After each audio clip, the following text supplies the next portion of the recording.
So let's start with the big story of the day, where the police in Catalan have claimed that they have foiled a second terror attack after having killed 5 suspects just hours after a deadly van attack which killed 13 people in an upmarket area in Barcelona.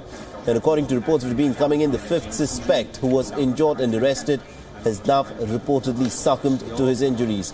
The Spanish Health Department has said that one of the 6 bystanders injured in Cambrils is in a critical condition. However, the police have said that one police officer has also been injured in the shootout which took place in Cambrils. The Spanish police have said that the shootings were linked to an attempted second terror attack in Cambrils, which is a small port town which is roughly about 70 miles south of Barcelona. And also, according to reports, a number of police officers were injured during the operation. The reports further suggest that terror suspects may have been carrying out suicide vests. However, this has not been confirmed by the police so far.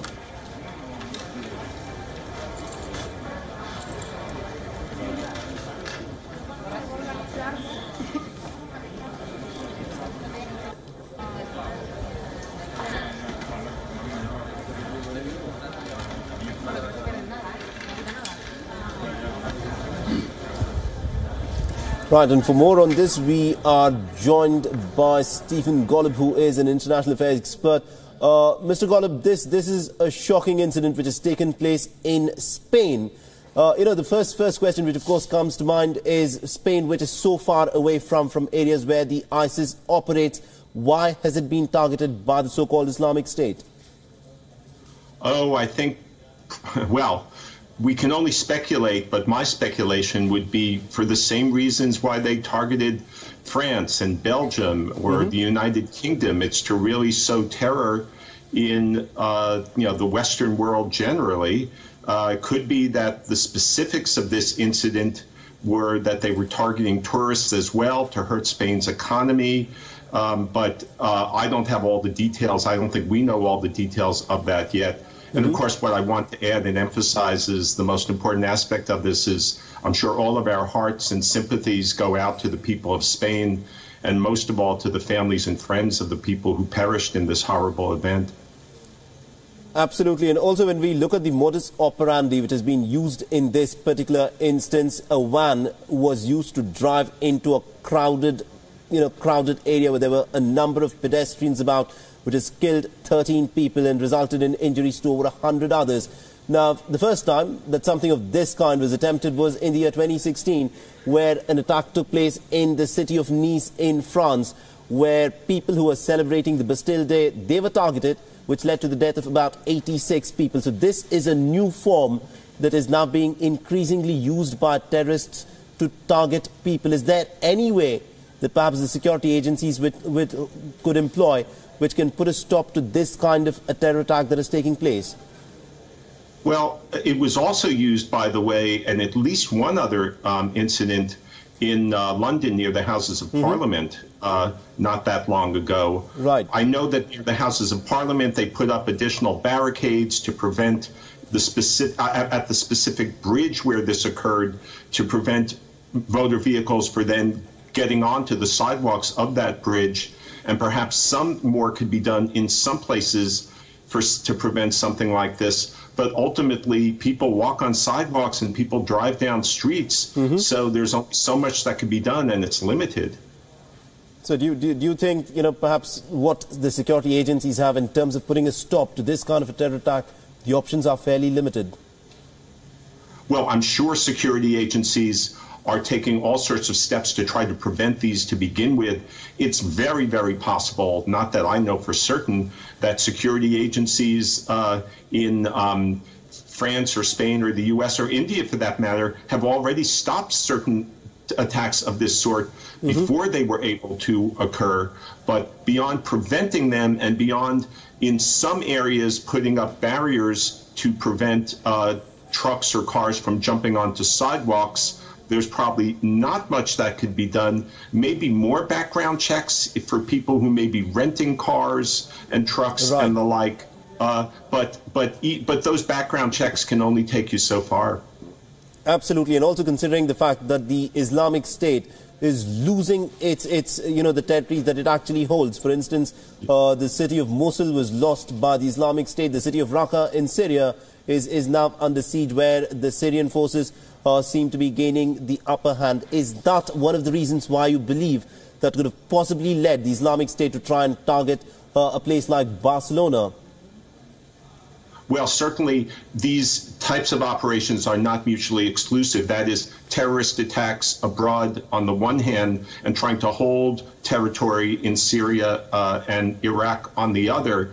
But there has been some speculation that as ISIS's territory shrinks, it will try more of these attacks to keep itself relevant, to generate more of a reaction or an overreaction from other countries, which can in turn fuel terrorism. That may become a more salient part of its strategy, these overseas attacks, as its territories in the Middle East shrink.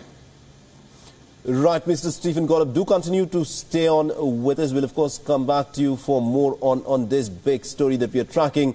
So terror has hit Spain's Barcelona city on Thursday, where in a barbaric act of terror, a van drove into crowds of people in La Ramblas district, killing at least 13 people and injuring more than 100 others. The police have claimed to have foiled a second attack by killing 4 suspects in Cambrils, which is a small port town around 70 miles south of Barcelona. And also, according to local media reports, the 5th suspect, who was arrested after he was injured in a police shootout, reportedly has succumbed to his injuries. The Islamic State has claimed responsibility for the attack, and Barcelona officials have ordered all public events cancelled, while metro and train stations in the area have been closed off. The police have also set up checkpoints on the highways around Barcelona.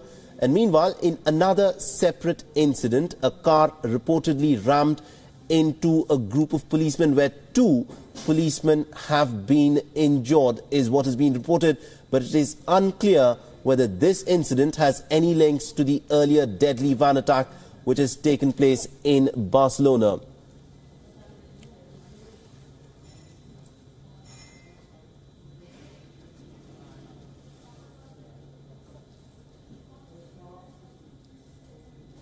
Before I begin, I'd like to address the horrific terror attack that occurred just a few hours ago in Barcelona, Spain. The latest scenes of carnage and mayhem sicken us all. And as the President said earlier today, the United States condemns this terror attack, and we will do whatever is necessary to help.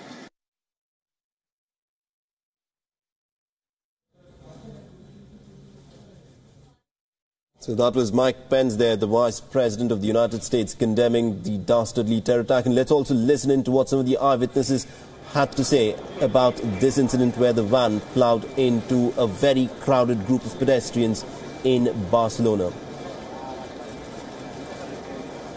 Right, and we have Stephen Golub, who continues to be with us. Mr. Golub, you know, in this incident, we still do not have the names of the 4 people who have been killed as terror suspects by the police. There is one Moroccan whose name has been given out by the police, who's been identified as, of course, 28-year-old Ukabir Idris. Now, in this case, you know, what do you think could have been the motivation for this kind of a terror attack? Well, I want to emphasize from the start that so early in this story, I'm just speculating. Take what I say with a big grain of salt. But as you may know, there was also a second attack in Spain. I've been checking my phone while we've been talking here as well, in a resort town not too far from Barcelona.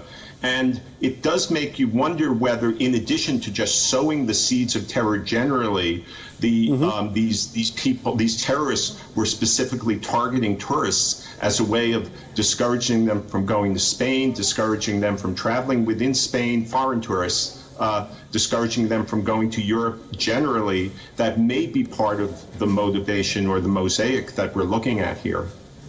Right, and also considering the kind of widespread condemnation that this has elicited, do you think the world leaders are doing perhaps enough in a bit to try and stamp out this form of terror that's been unleashed by the ISIS across the world? Well, first of all, let me just correct what I said. I said there was a second attack. There wasn't. The police foiled the second attack at a resort town outside of Barcelona. Correct. So just correct that. Are they doing enough? There's only so much they could do. You know, I think it is helping that ISIS is shrinking in terms of its territory, in terms of it being a victorious force. That narrative is going out the door. So which is one of the reasons, as we've discussed, they're striking out. I think they may well be doing all they can do, and a lot of that work is preventive, and we may not even find out about it. We may not hear about an attack that's been foiled in your country or mine or in Europe. The key consideration now, I think, as with many terrorist attacks, is, of course, not to take these things in stride, but not to overreact, because that's the point of terror. And I hope that our world leaders are aware of it. I know some of them are. I don't know whether all of them are. Right, absolutely, indeed, Mr. Stephen Golub. Thank you very much indeed for joining us and getting us those inputs there. Now, this, of course, is a developing story that we'll continue to track. The police in Spain are trying to find out if there are any more suspects who are involved in this particular terror attack. And also the police so far have arrested a few suspects. One of them has been identified as a Spaniard. Another is believed to be a Moroccan national. The Moroccan in this case has been identified as 28-year-old Ukbir Idris. Now, the police have so far not put out the names of the other 5 suspects who have been killed in a gun battle by the police. The police say that there is one terror suspect who's being treated, and all the contacts of these terror suspects are also under investigation, is what has been reported. Meanwhile, these are live visuals which we are getting from the port town of Cambrils, which is roughly about 70 kilometers from Barcelona. This is the place where a second terror attack was attempted. However, that was foiled by the police, where in a gunfight, 4 of the terror suspects, at least 4 of the terror suspects, have been killed. The Spanish authorities have, of course, closed down the area. The metro and train services have been halted. All public events in Barcelona have been put on hold. Now, meanwhile, the Catalan Police and the region's interior minister have confirmed that investigators are working on the presumption that the attack at La Rambla and also the foiled attack in Cambrils and the earlier house explosion in Alcanar are all connected in some way. Now, world leaders have also reacted to the gruesome terror incident. US President Donald Trump has condemned the attack and has urged the people of Barcelona to remain strong and tough. This is the tweet that has been put out by Donald Trump, where he stated the United States condemns the terror attack in Barcelona, Spain, and will do whatever is necessary to help. Be tough and strong. We love you. This is what Donald Trump has tweeted. But also French President Emmanuel Macron has expressed solidarity with the victims of the attack. This is the tweet that he's put out. All my thoughts and solidarity of France for the victims of the tragic attack in Barcelona. We remain united and determined. And also London Mayor Sadiq Khan has expressed his anger. He has extended his condolences to the families of the victims. He has tweeted, "My thoughts are with the victims of this barbaric terror attack in the great city of Barcelona and with their brave emergency services." And apart from this, British Prime Minister in a statement has expressed her full support to the people of Barcelona. Canadian Prime Minister Justin Trudeau has also expressed his sadness over the incident. Carlos, por favor, que me estoy riendo, ¿sabes? Encima. Mira las armas. Carlos, por favor, que me estoy riendo, ¿sabes? Encima. Mira las armas. Carlos, por favor, que me estoy riendo, ¿sabes? Encima.